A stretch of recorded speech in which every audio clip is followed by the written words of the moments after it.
Olá, uma ótima tarde para você que nos acompanha. Quarta-feira, 3 de dezembro. O Direto do Plenário está no ar e na edição de hoje você confere. Segurança Pública, piso salarial dos professores, emendas parlamentares. Assuntos que movimentaram o plenário JK. Parlamentares discutem o aumento de feminicídios e o combate ao crime em São Paulo e no Brasil. Amigos da Pessoa com TEA, a nova certificação reconhece o trabalho de entidades do terceiro setor. O Direto do Plenário começa agora.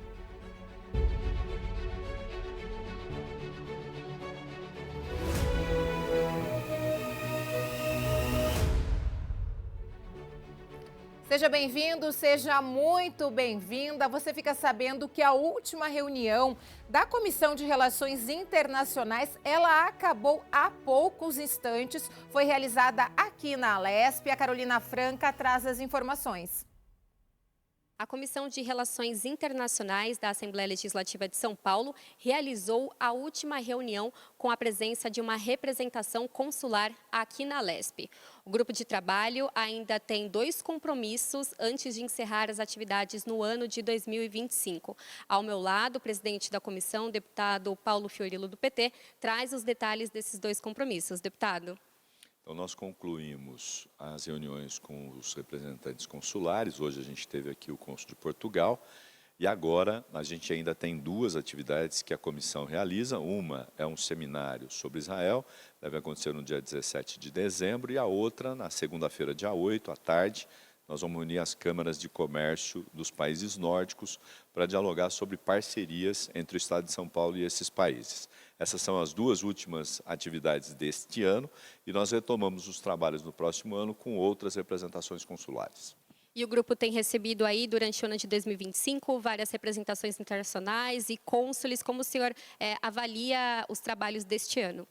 O ano foi positivo, a comissão se reuniu a cada 15 dias.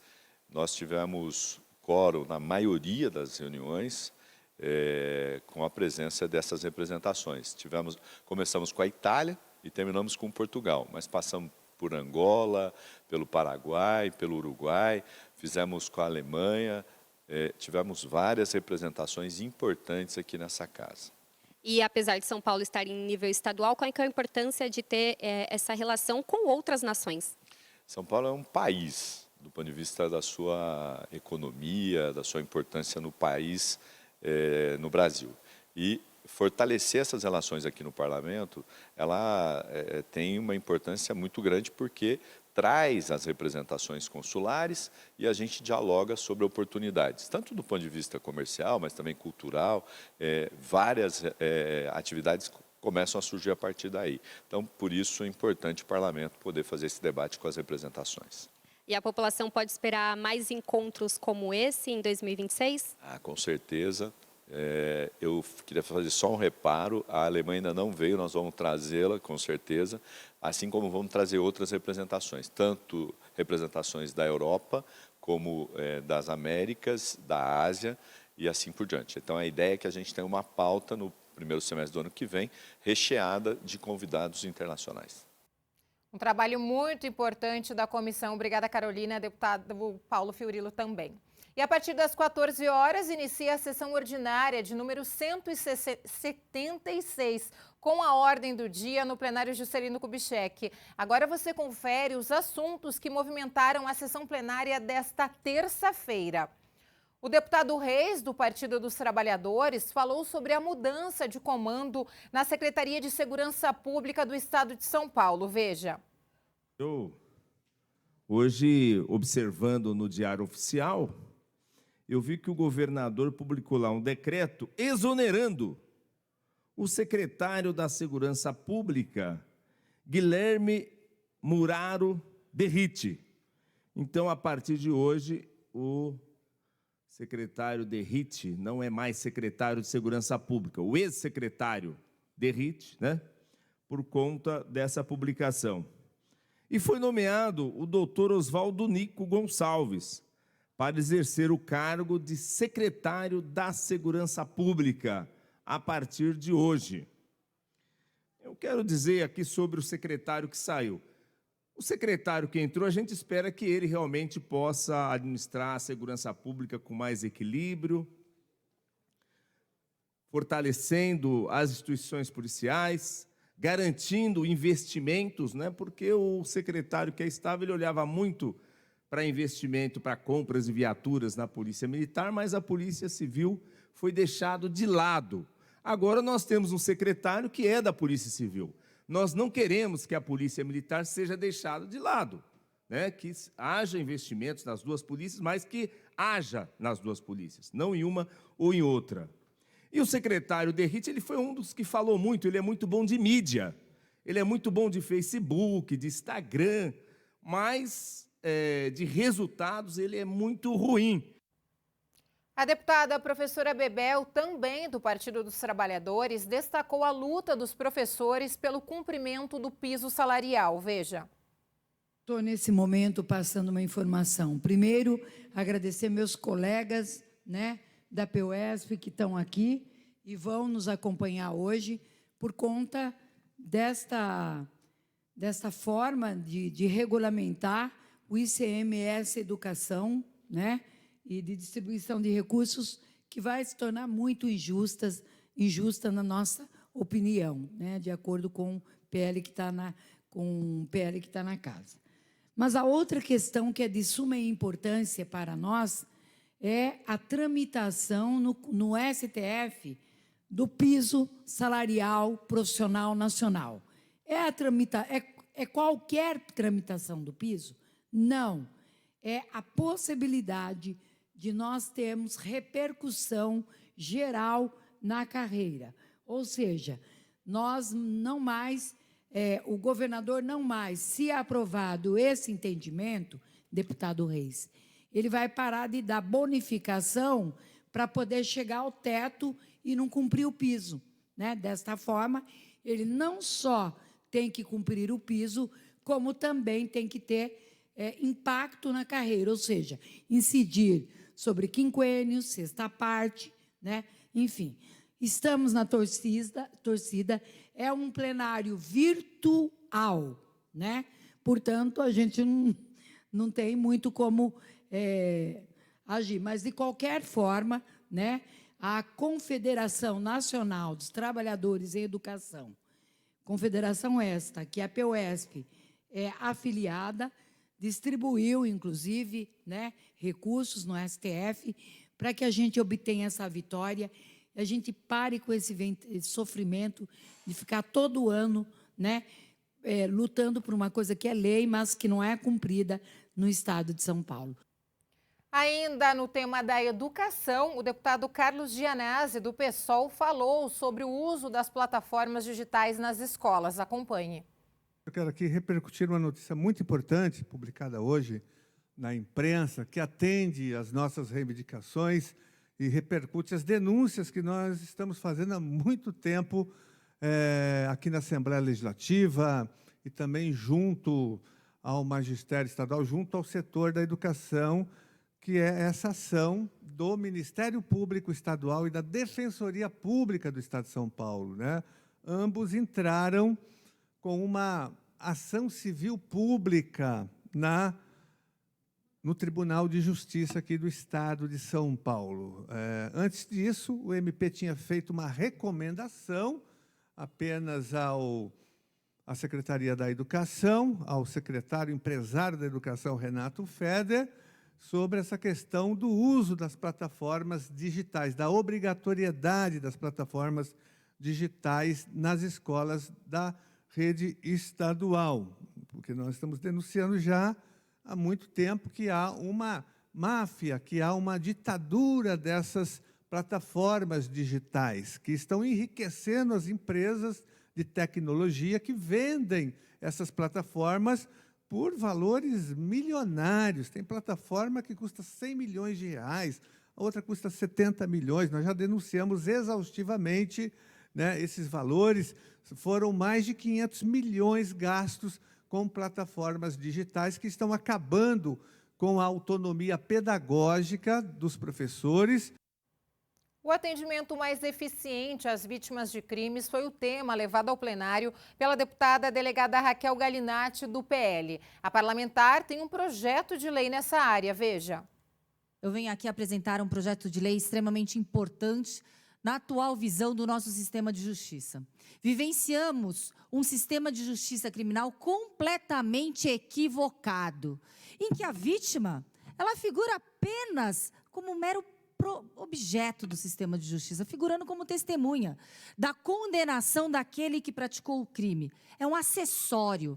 E assim ela é tratada pelo sistema de justiça, pelo Estado e por uma ausência de uma legislação que ampare de forma ampla a vítima de crimes. Aqui, a minha proposta é um estatuto no âmbito do Estado de São Paulo, de proteção à vítima, um Estatuto da Vítima no âmbito do Estado. Temos no âmbito federal um estatuto que está tramitando, de autoria do deputado federal Rui Falcão, em que eu fui uma das colaboradoras como delegada de polícia, de propostas que pudessem ali ampliar a proteção das vítimas. E aqui eu não falo em burocratização, justamente ao contrário. Quando através desse estatuto apresentado, tem o sistema de proteção e atendimento à vítima, é justamente o Estado olhar de forma ética, com seu compromisso ético com a vítima. E aqui, nesse sistema estadual de proteção e atendimento à vítima, que seria o CEPAV, ele surge como uma inovação no atendimento à vítima, na centralidade da vítima, como eixo de política pública, não deixando ela afeta, muitas vezes, a revitimização secundária imposta pelo próprio Estado. Então, nesse sentido, seria um comitê gestor com múltiplas secretarias, a Polícia Civil, o Ministério Público, a Defensoria Pública, a sociedade civil, em cargo da Secretaria da Justiça do Estado, com protocolos únicos que garantem padrão mínimo de atendimento em todo o Estado. O deputado Luiz Cláudio Marcolino, do Partido dos Trabalhadores, falou sobre a importância das emendas parlamentares para obras no estado de São Paulo. Acompanhe. A maioria das obras que estão sendo encaminhadas nos últimos meses, né, são ações em virtude de emendas parlamentares que os próprios deputados fizeram indicações, né, para as prefeituras, e o que tem sido executado são, né, emendas que os próprios deputados encaminharam, ou seja, na área da saúde ou de infraestrutura. O governo tinha anunciado que ia liberar agora, no dia 29, né, mais uma parcela dessas emendas parlamentares, não fez novamente.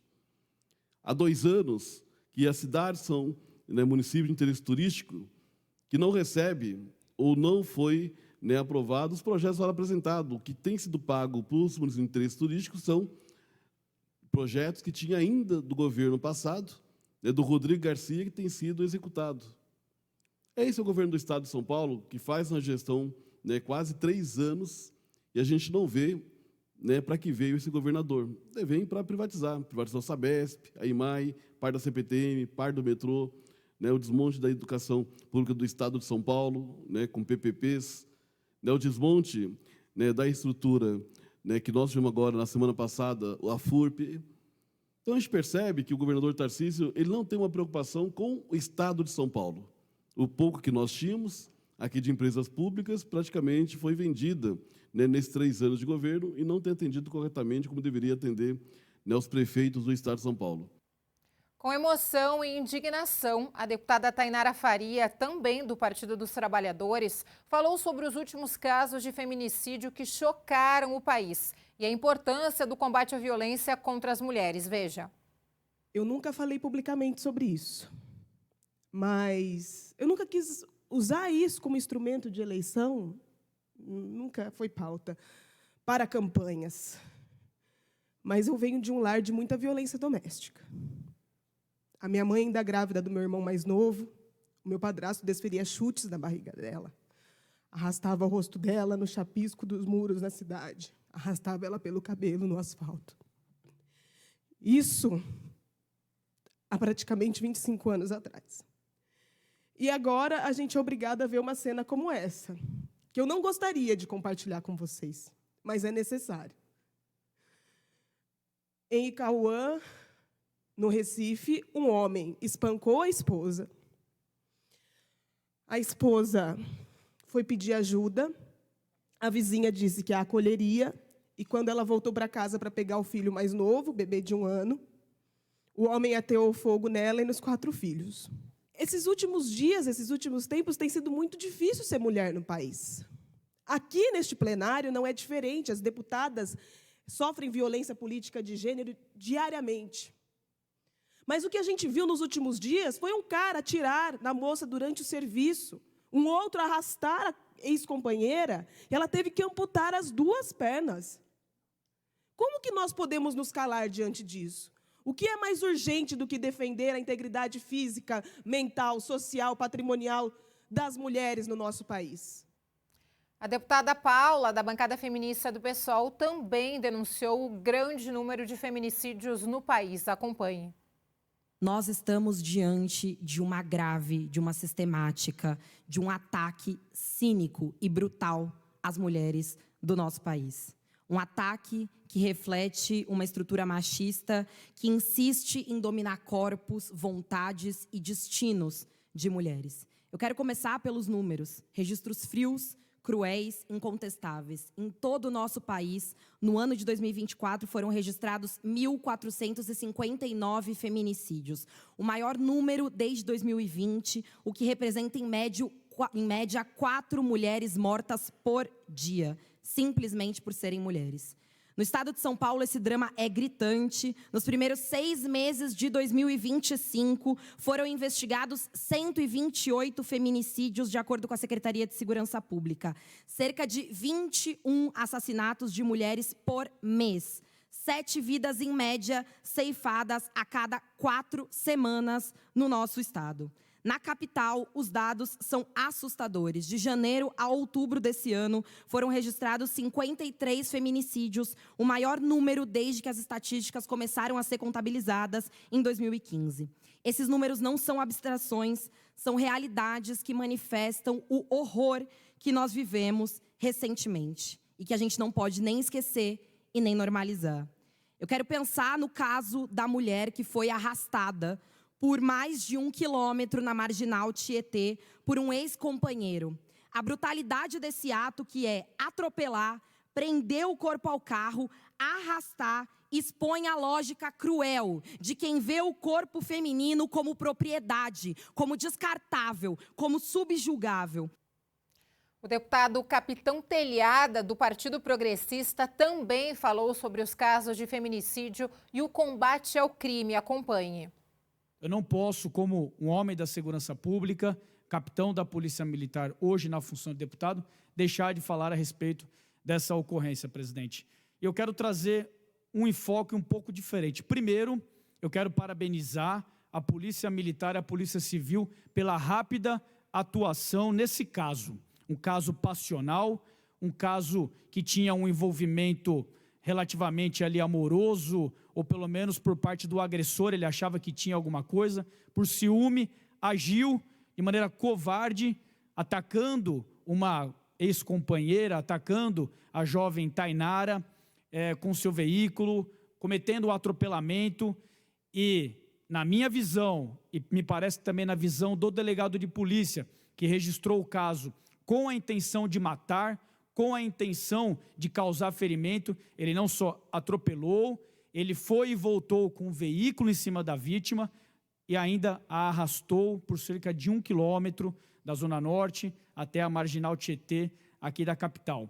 Então, esse é o primeiro ponto, um caso passional, mas que graças à atuação rápida da Polícia Militar, identificando as câmeras de monitoramento, agindo com o CGP, o CFP, os patrulheiros, conseguiram identificar o veículo, conseguiram achar o carro estacionado lá na Zona Leste, buscaram, através de entrevista de testemunhas, o reconhecimento, né, na verdade, descobriram a autoria, então descobriram quem foi o agressor, quem foi aquele assassino, na minha concepção, um assassino, porque ele tentou matar a Tainara, e aí, junto com a Polícia Civil, na elaboração do BO, um trabalho integrado das polícias, um trabalho integrado da Secretaria de Segurança Pública, a Polícia Civil foi lá e no mesmo dia efetuou a prisão desse canalha.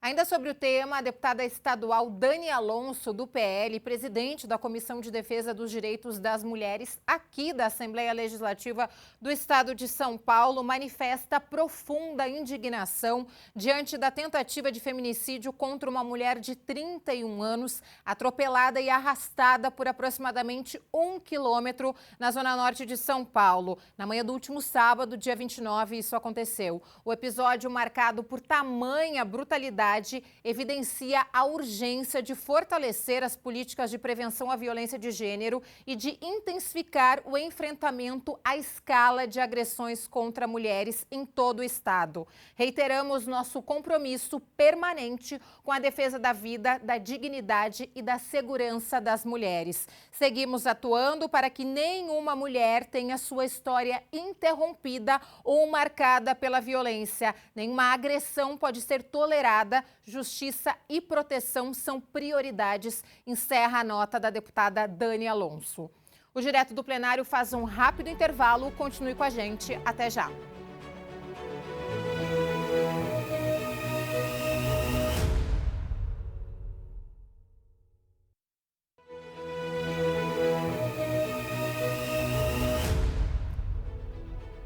Já estamos de volta e você confere agora no Direto do Plenário as manifestações dos parlamentares paulistas na sessão ordinária de número 174. Na verdade, a gente teve aí um errinho, vamos voltar aqui. A sessão de ontem foi a 175, hoje é a 176. Voltamos ao vivo, então, aqui com o Direto do Plenário, agora falando para você que uma audiência pública discutiu aqui na Lesp o tratamento adequado aos pacientes de miastenia, uma doença rara que nem sempre consegue ser diagnosticada corretamente e que atinge os nervos. Essa discussão do tema aqui no Parlamento Paulista, ela teve a coordenação do deputado Vitão do Cachorrão, do Republicanos. Eu acompanhei e conversei com todos os presentes. Vamos acompanhar. A miastenia é um problema na junção entre o nervo e o músculo. Existem N razões para dar esse problema. Até genético, que é o meu caso. Levou 40 anos para separar um do outro. Como tem um problema nessa junção, a pessoa não tem força. Tá? Ela não tem força, muitas vezes, para levantar da cama. A miastenia, apesar de ser uma doença rara, debilitante, quando ela é devidamente tratada com todos os recursos que temos hoje, a pessoa tem uma vida normal, ou muito próximo do normal. Então, ela sai de ser um custo para produzir. Mas, para isso, depende do governo implantar o que é de direito. Dependendo de onde a pessoa vai, como ela começa essa procura, ela pode passar por 10 anos até 15 anos para fechar um diagnóstico. Porque a miastenia, ela parece com muita coisa que não é. Até depressão. E aí o que acontece? A pessoa vai parar num psiquiatra, bom, o psiquiatra vai tratar a depressão. Só que os medicamentos pioram a miastenia. Tá? É muito comum o diagnóstico ser feito em uma UTI com a pessoa respirando por aparelhos. Então, a importância da gente debater que é uma doença rara que não tem cura, porém, com tratamento, ela é bem amenizada. Isso foi debatido também a semana passada pela Abrame no Congresso Nacional e agora a Lesp está aqui de portas abertas através do nosso gabinete para debater sobre saúde pública, esse tema tão importante. O povo precisa de saúde, tanto aqui na capital como lá na ponta. Imagine uma pessoa lá do interior do sítio, lá no fundão de Itararé, que é a divisa do Paraná, várias cidades, vários municípios, Capão Bonito. Então, a gente convidou a todas as pessoas, quero agradecer a TV Alesp, que vai estar acompanhando também. Muita gente, o diagnóstico às vezes é demorado, nem sabe o que é miastenia. A gente falou do diagnóstico aqui da miastenia, mas a gente precisa do diagnóstico, por exemplo, do câncer. E o PET scan era importantíssimo no regional, no CHS, em Sorocaba, atendendo 48 municípios, mais de 5 milhões de pessoas. A pessoa tinha que entrar na fila cross com câncer, tinha que vir aqui para a capital. A gente intermediou com o governador Tarcísio de Freitas, eu quero agradecer o PET scan. Eu fui até Brasília, não tinha conseguido sucesso atrás, para ver se outros também me ajudavam a complementar com emenda para me colocar o PET scan lá no CHS. E hoje já está construído, porque a sala do PET scan tem que ser feita em detalhes, já está sendo construída a sala, já vai receber esse aparelho e ninguém mais vai precisar entrar na fila cross. Isso sobre a fila cross a gente sempre debate aqui, tem que ter transparência, porque muitas pessoas que estão acompanhando, às vezes eles estão aguardando uma cirurgia e estão na fila do 2.000. Aí ele entra daqui um mês para ver como que ele está na fila e ele passou a 2.500. Como é que pode, ao invés de diminuir a fila, ter mais gente na frente deles, na fila de espera de uma cirurgia? Por isso que o nosso tema aqui é o ser humano em primeiro lugar e é trabalhar pela saúde. E hoje estou feliz aqui por essa audiência pública aqui, com um especialista, com pessoas que têm a miastenia também, com médicos e a população participando. No Jornal da Rede Alesp, final da tarde, você acompanha uma reportagem que eu preparei sobre esse tema tão importante. E olha só, hoje é Dia Internacional das Pessoas com Deficiência, é dia 3 de dezembro. E agora a gente fala sobre o atendimento e direitos da pessoa com deficiência. 112 instituições receberam o selo Amigo da Pessoa com TEA. O objetivo é destacar e valorizar projetos na área. A repórter Beatriz acompanhou a premiação. Na verdade, isso aqui é um reconhecimento a quem já está fazendo há muitos anos e que fica, infelizmente, às escuras, principalmente numa política pública, para um brasileiro que tem direito pela Constituição Federal, no seu artigo 5º, a todas as suas necessidades. E aqui essas entidades, elas trazem a parte que elas fazem, que muitas delas não estão conectadas com o setor público. São terceiro setor fazendo o que deveria ser feito pela parte do governo. Então, eu acho que o reconhecimento do governo do Estado de São Paulo, hoje o governo Tarcísio de Freitas, com o nosso secretário, é justamente tentar trazer um contraponto. Começar uma discussão no Estado de São Paulo, realmente, a nível de Estado. Nós temos um fundo do idoso, temos um fundo também pelo LOAS que dá a saúde, temos um fundo da criança e do adolescente, temos um fundo do deficiente.